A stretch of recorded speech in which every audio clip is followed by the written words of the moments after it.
Kopipu merupakan satu dari 3 program layanan kesehatan gratis dan berkualitas atau disebut Antistas Gubernur Jawa Timur.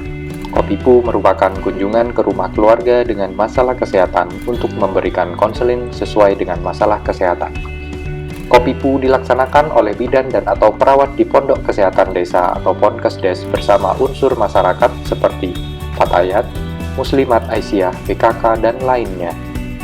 Konseling dilaksanakan pada keluarga dengan masalah kesehatan hasil pendataan keluarga sehat yang sudah dilakukan Puskesmas.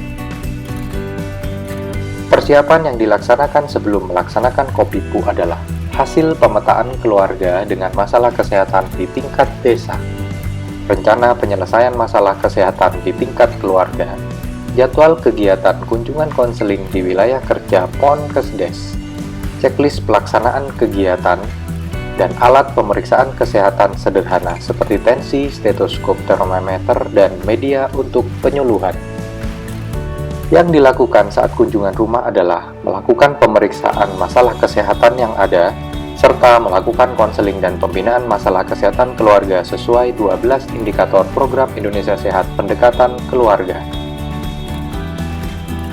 Setelah melakukan konseling, petugas harus mengisi lembar checklist format kunjungan konseling kesehatan.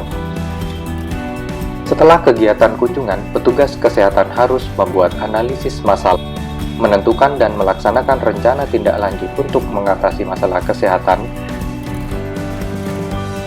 mensinergikan dengan intervensi pergi berdansa di masa senja, dan membuat laporan kepada Kepala Puskesmas.